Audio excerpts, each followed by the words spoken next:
Should I move in closer? Well, folks, it wasn't an upset. I can tell you that much. No. Heard a little bit about that, though, throughout the game. A little bit, yeah. We'll get to that a lot more. We have some interviews. We have some highlights coming up here. It was 35-0 in favor of number 6 Lacrosse over RPI. Interesting game, though, and we're going to talk about the tone and tenor of it when we get started here. But first, remember, you're watching Season 17 of In the Huddle.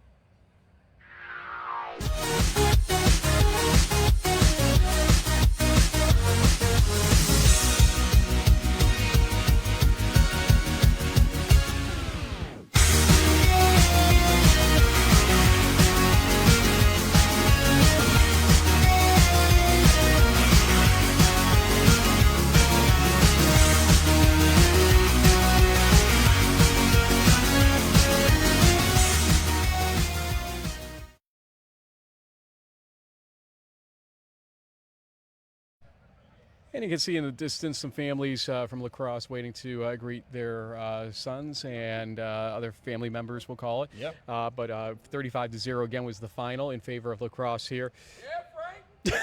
That's right. He heard it. I heard it all night. That's for darn sure, and we'll talk about it for sure. Oh my goodness. That's definitely going to make the season blooper reel or something. But we hear that every week. I'm the blooper, and so we're going to go over the highlights in a second. Coach Janice is going to be coming behind us in a second here, but we're going to ask him for some players, namely Zach Weir, 279 passing yards tonight. 12 for 14. Incredible job there for sure. Yeah. We had Jack Studer, who had an incredible touchdown. Definitely looked like an All-American to me. He was unbelievable tonight.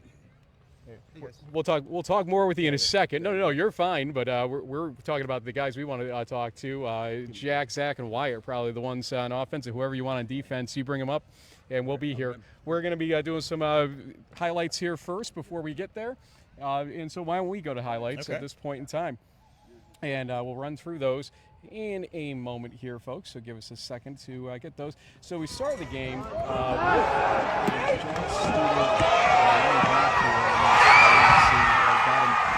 got his team into the red zone, and then eventually you're going to see coming up. This guy stands in here is Zach Weir, and that put them up 7-0 early in this game. And then you see here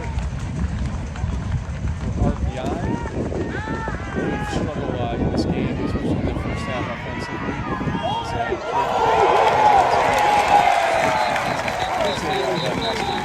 Eventually, they could not come up with points on that drive. So then back to Lacrosse. Here, we see this pass play over to the left side is just short of a touchdown there. This is 14-0 at this point in favor of Lacrosse. So RPI looking here late in the first half to stop a potential scoring threat here by Lacrosse. They do stop them here. Second down, they have one more chance, and Zach Weir is seeing a question this situation. What we're feeling in the total tenor here, and go ahead and talk about it, is that early on, Lacrosse is having trouble pulling RPI away. No, they did, and I think RPI's defense some credit, but I'm sure that the Eagles coaches are going to point out if you either missed assignments or something like that.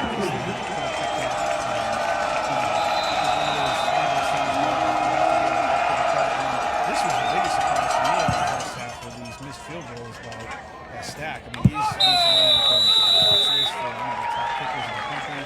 He just had a rough night. Maybe it was the 1100 trip or something. Halftime score was 14-0, though. He did hit every extra point, and with authority, we will say that much.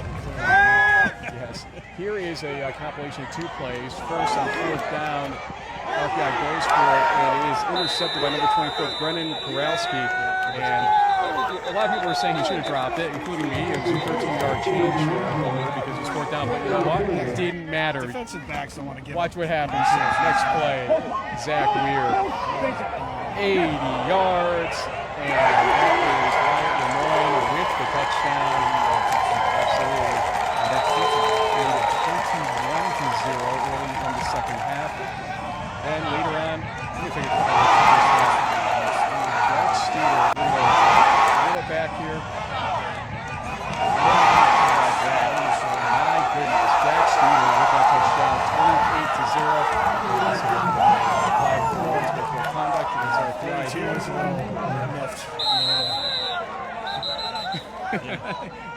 talk to Jack Studer after that touchdown grab. We'll show it to him so he can see what he did in that play. We're going to start his Gallardi campaign tonight. Yeah, I think so. And then the final score of the game came after an onside kick was recovered after that Studer touchdown. And you can see easy touchdown. That is Jack Janke with the touchdown there, 35-0, the final score. It was an interesting tenor of that game for sure. And why don't we bring in the offensive guys here? Zach, Jack, and Wyatt, if you want to come on in. Come on in, guys. I'm sure you want to get out of here as soon as possible and get home, but congratulations on the win tonight. You guys played awesome. First game, I know it's been a long off season, probably a long camp. How did it feel to get out there and finally play as well as you guys did tonight? Start with Wyatt with the 2 TDs. Yeah. I mean, we just came into this game with all the confidence in the world. I mean, we're not going to travel 18 hours on bus for no reason. Yeah. And, yeah, we're just really confident in our abilities, and we really showed what we could do. Yeah, we had a really good fall camp. I mean, the team was looking really good all the way through, so we were excited to get out here and finally put something together on the field. Jack, you started the game with that long catch right past me around the 15-yard line, I think is where you ended up with. He eventually runs it in for you guys. But then that incredible far end zone catch, I'll show it to you in a second in case you want to see it, and you haven't yet. You got a great video. Yeah, we certainly do. But let's just say it was a good start and finish from you in each half.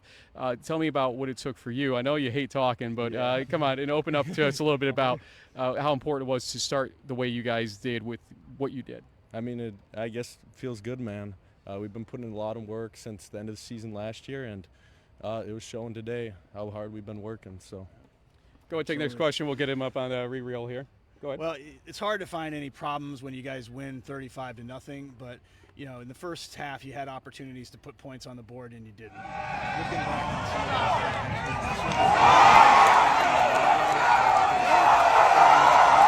of film room, what do you think was going on there? Yeah, I mean, we definitely weren't perfect today. Like, when it comes down to the red zone, we didn't capitalize on a lot of opportunities that we had. And, yeah, we'll just look at the film and get it corrected. Yep. Yeah, get it on the 1 yard line 2 times and not coming out with any points is definitely frustrating. You wanna be able to finish those drives off. So if we can work on that in the future, obviously first game you're gonna have a little rust, but breaking that off is gonna be huge. Let's talk about the 2 quarterback system here.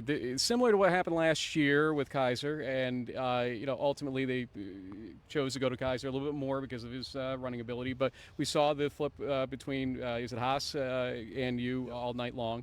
But you know, for receivers, let's start with you guys. Does it create a little bit of havoc for you? You know, different styles out there. I mean, Haas does have a good bullet. We saw that in the touchdown to you in the first half. But Jack, what does that challenge bring in terms of having 2 different quarterbacks under center throughout a game?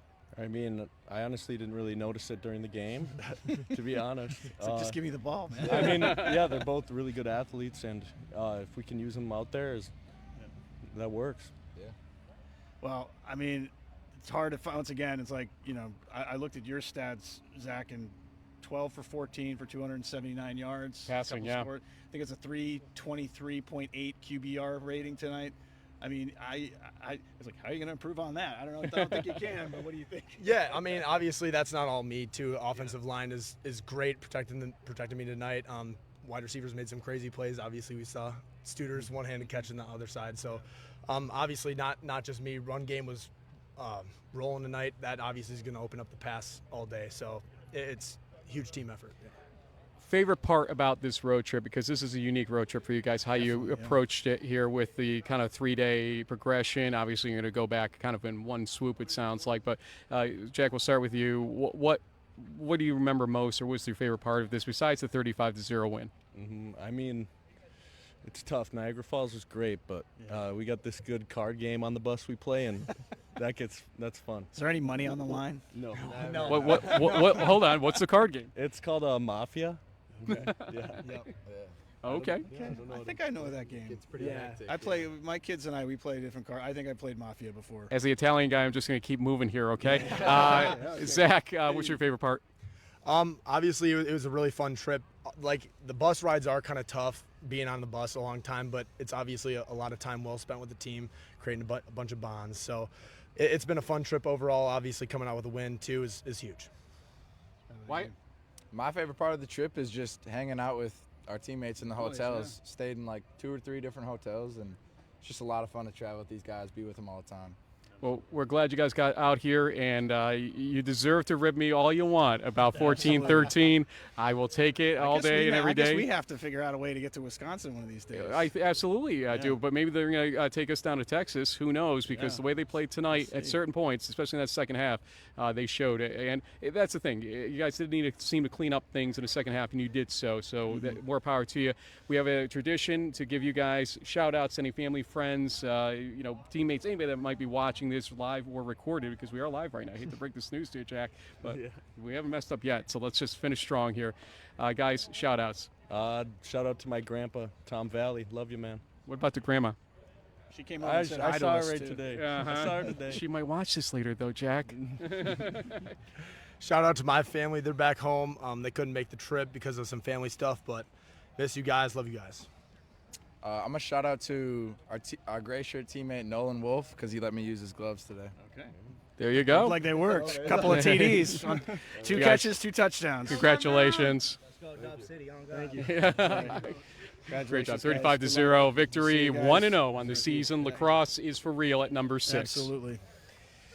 So, JB, let's talk a little bit more about this game overall. And the first half, 14-0. It felt like Lacrosse had opportunities, but so did RPI in this game. Yeah. And let's talk about RPI. Who are they in your mind right now? Because they just seem to struggle on offense. Dropped a lot of passes that Kazanowski threw, especially in that second half when they still were within reach in this game. Yeah. What were your thoughts? Well, I think they're a good team, obviously, and this game could have been a little more out of hand if their defense didn't play the way they did, especially in the first half. They made some big stops, but yeah, just to seem, I think the offensive line of RPI really struggled with the speed and size of the Eagles' defensive line, and I think that created, didn't really allow Kazanowski to get into a rhythm. Faraday had some nice catches and some plays in the game, but they really couldn't get the run. They did some stuff with the sweeps, but they couldn't really run up the middle. They got plugged up there, kind of made them a little one-dimensional. But this is a good RPI team, and they're probably not going to see anything like a number 6 ranked team on their schedule for the rest of the year. So I'm sure they'll watch the tape. They'll be upset by a few things, but there were some good moments out there. Let's see if we can get Coach Janis to join us when he gets a second. He's just saying hello to some people, and we'll get him over here for some final words here. But a reminder, tomorrow night we will be at Utica for Union at Utica, 7 Greens p.m. and kick. Ricky's Bowl. Amen. We'll be eating our way Isn't there through. some kind of like fireman sort of? It's like a Believe Bowl kind of a thing. Oh yeah, there Is was. that the Believe Bowl?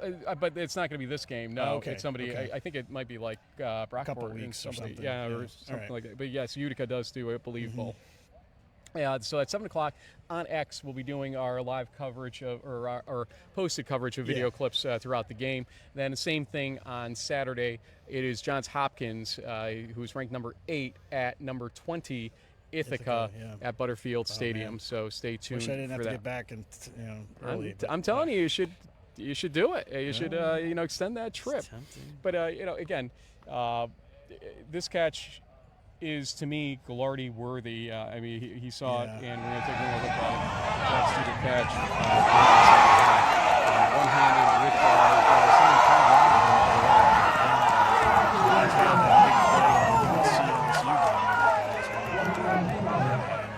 Down.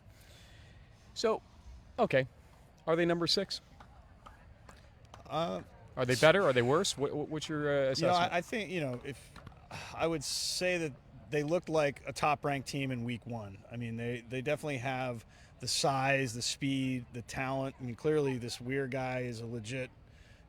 He could be a Ghilardi Trophy, candidate too, with 12 for 14 and almost 300 yards passing.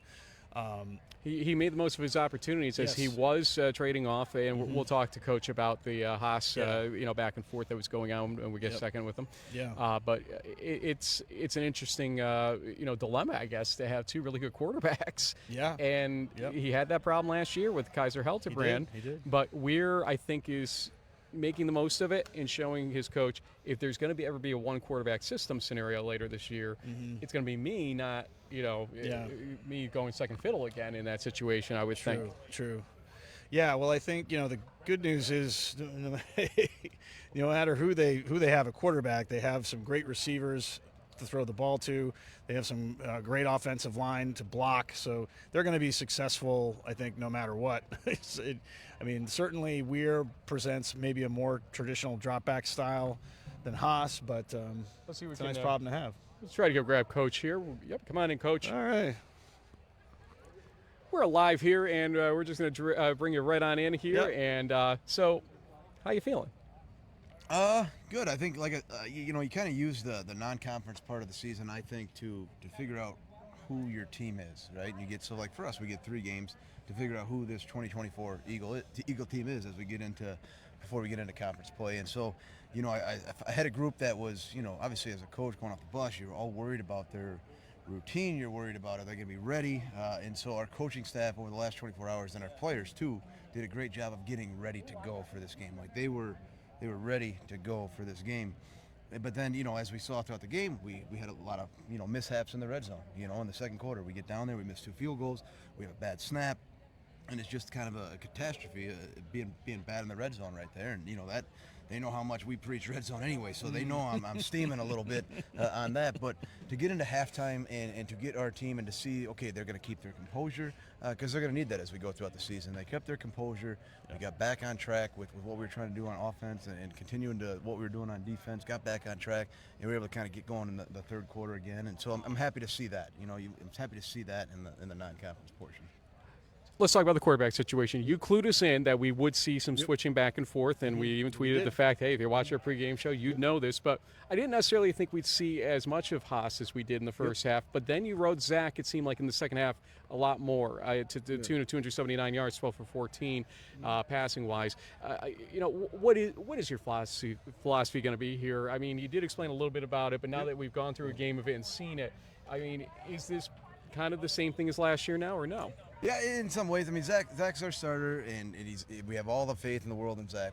But Kyle's a really good player too, and so that's nice where we're like, all right, we're going to use our depth, and we've done that in years past, and that's credit to Coach McGuire, our offensive coordinator, and he's done that. We did that, and heck, we've been doing that. It seems like every year now, where we kind of rotate our quarterbacks in, and he has it planned with them. He's very open with them. Like we knew that Kyle was coming in for the 4th and 5th series. They knew that, and our guys knew that. Like, it didn't matter if Zach went out and threw 4 touchdowns right off the first bat. We knew on 3 touchdowns in the first 3 series, Kyle was going in. Or if Zach had, 3 bad throws in the first 3 series, it didn't matter. Like, and our kids knew that, and they know that, and then we just kind of switch off. And there's a different set of plays for kind of each one, and we try to use that depth. It's not a controversy. I don't even view it as competition. It's just trying to use the depth that we have at that spot. Well, it's certainly not a controversy because when you got something going that well, there's no controversy about it. Do what you got to do. But go ahead. Well, Coach, from my perspective, it looked like even though you have these amazing receivers and they're making these long touchdown catches and all that, football really starts at the line of scrimmage. And I really felt that you guys had an advantage on the defensive line with some of the speed and the pressure that you put on Kazanowski. But then on the flip side, part of the reason why your quarterbacks threw the ball so well is they had some time, not a lot of pressure. Can you talk a little bit about the line play and kind of what you saw during the game?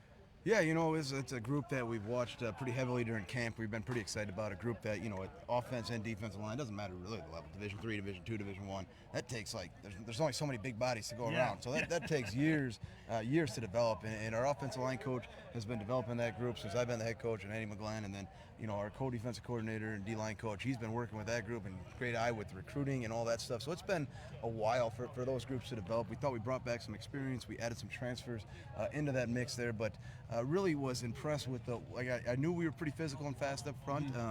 I think I was probably more impressed. I kind of came away more impressed with RPI's front really, front 6. I know they got that nickel that kind of slides out to the field, but really was impressed with their front 4. They really held their own against us. I thought their linebackers played really, really fast in the box. So it was a really good feel for our offensive line to be able to go against that. That's a good look for us. And then defensive line, I thought Jake, really their quarterback. I thought 19 did a great job of moving the pocket to the field, which we really weren't ready for. We had some different games on from the backside of things, and so I thought he did a great job with his pocket awareness, and that's something we really didn't see on film, that we watched of him moving to the field and kind of avoiding and escaping and extending plays. We knew he was athletic. We knew he had, whatever, he ran for 600 yards something last year. He had a bunch of touchdowns. We knew that portion of it, but I thought he did some awareness that kind of, kept our defensive line in play. This wheelchair guy has been killing Frank all night. Nate, get over here, Nate. Yeah. You know I use you. Get Nate out. Come on, man. You know I use that. Before we get the Nate show over here, which will be in a second, I do want to ask you. Well, okay, Nate. Frank? You had a sack. Yep. You promised me another one. Yep. I didn't get it. Okay, I'll take credit for it next week then. You were talking on the side. Yeah. I was. All game. I was talking, just having fun. No, lacrosse is a great program. I love it here. I love the experience. I got a great coach. I love the opportunity. I love the team I'm with, and I think we're just gonna keep building from this win. So I'm happy, and we came here and we showed what the YX talking about. So. Why do you love this guy? Since this is his interview, actually. Yeah, he brings the energy every day, and he's more than just a coach. He's a player's coach. He asks us if you're okay, if everything's okay. It's just not let's go ram heads. He means well to you. So he's a good dude. Nate Wilcher, right? Yes, sir. Yeah, that's the name that we got to say. He said, hey, we need to get that name out there. That's right. I'm going to give you a chance also, though, for shout-outs to any family or friends. Go. Yeah, I just want to shout out my family for coming up here to New York, and I want to shout out my auntie and my little cousin at home and just my family that's in Milwaukee, that's supporting me from long distance. So you've been razzing me from minute one that you realized who I was and what I said on Quick Hits and everything else, but I love it. Yeah. And you know what? We're going to be friends after this, I think. Hey. So thank you. Hey, lacrosse football versus everybody. Thank you so much. Thank you. Love that guy. And actually, it's good to see him walk. I got a little nervous there. He fell down on the field. I was like, oh, that looked like a bad ankle sprain or something. But he popped right back up. He was fine. Yeah, I think we had, looking back on this, we had them too ready to go. We had them too amped up. They were too, probably too early. Got the 3 days on the bus. Yeah. We were worried about the slow start, so we spent time amping. Probably had too much, and we had too many cramps on the defense side of the ball. And I think we played a lot of plays probably in the first, second quarter. So that's something we'll look at here as we kind of move forward. The last question I wanted to ask you was, okay, now that this trip is just about done and safe trip travel back home, obviously, but with this change in this NPI formula where you don't necessarily have to go to an RPI to really impress the numbers because that's all you got to impress. You don't have to impress a committee anymore. You could go and play somebody in your own region that's a 7-8 win team and, impress those numbers. What are the intangibles from a trip like this that you take away that make you say, I want to do something like this again with the guys? I think it's kind of a twofold. I mean, first, we just can't find anybody regionally to play. And some of the leagues around us, they're done with conference play after week 2. So that's that's a big part of it. Finding week 3 in our conference is hard. I think, if you look at the rest of it's for us to find. It's not just us. It's not just lacrosse. It's a WIAC thing. Yeah, We're struggling to find regional opponents, and if you look at who's playing where and who they're playing against, I think we got kind of goofy matchups throughout the whole. Some teams are playing up and all that, but also for me, last spring we were in Italy as a team. We've been to South Dakota, Illinois, obviously now through Indiana, Ohio. But we've been, I think we counted 9 states with our seniors. We've been to Italy, a different country. We've seen Niagara Falls now as a team. I think that's part of, especially the Division III experience as well, is that you use football to show these guys different parts of the world, to be able to travel with their buddies and with their friends, to be able to see different parts of the country, different parts of the world. That to me is Division III football. That's what you use this game to do. And so anytime we go somewhere, I know it's a pain in the butt. It's going to be a pain in the butt to drive 18 hours back, but to be able to show them, like I said, Niagara Falls was cooler than anything they saw in Italy. How awesome is that to be told as a coach and be like, we went on the May of the Mist, we went on the boat, and they're like, that was cooler than anything we saw in Italy. And you're like, you do like a double take, and you're like, what? How cool is that that these guys hop on a bus with 97 guys? Some of them are in their first, we're still in week 4 with some of them, and to do something like this together is really special. And we're gonna keep looking for opportunities like this where we can go and play, out of the region so that we can do some of this stuff. So. Yeah, it's awesome. Well, we want to get to La Crosse, Wisconsin, something in general at some point, but we might see you first in a location where a playoff game might get played, maybe down in Texas. Hopefully. Long way to go. Your team impressed me. I will say that. They have some things to clean up, as you would say. It would be the first to say, but so does any team in week one. You pulled through 35-0. Impressive night. Thank you very much for everything tonight. Thank you guys for the coverage. I appreciate it. And you know, Frank, thanks for being a good sport. You know it. It's fun. It's all fun. You know that's part of what comes with it. No matter what, you're going to make somebody mad. It don't Honestly, matter. Coach, Go to North Central sometime when I pick against them and see how that goes. Honestly, Coach, the reason why we keep coming back to do this year after year is like to meet guys like Nate, just like the opportunity to meet these young guys and just learn their stories. It just it's really cool. It's cool. It's really cool. The beauty of football, right? Yeah, man. Yeah. Well, thank you guys. I appreciate everything. Nice to meet you. Have a good season, Congratulations. Coach. Appreciate you. All right. JB, like I said, we have 2 more games to cover. Well, you have 2 more, unless you decide to extend the vacation a little bit good here. for one. We'll see. But final thoughts tonight, though, after this 35-0 win by La Crosse. Yeah, I mean, on one hand, I was kind of hoping for a more competitive game, and we kind of had a good one for about a half. 14-0 was sitting there. I just feel like, RPI, they have that 50-yard kickoff return, comes back to the 10 for holding. Yep. And it just felt like there was some excitement in the stadium, like, okay, we're only down 2 scores, we're at the 50-yard line, like things are going to happen, and then it just sort of went downhill for them after that. But I will say that there were some bright spots for this RPI team to be positive about, looking forward and going ahead for the rest of their non-conference. And Liberty League, to me, feels more wide open this year than it has in a while. And so they'll be back. But yeah, this La Crosse team, they're number 6 for a reason. Maybe they didn't play like number 6 tonight, but they have the potential to be a national championship team if they pull all these pieces together. There's a lot of talent here, a lot of speed, a lot of size.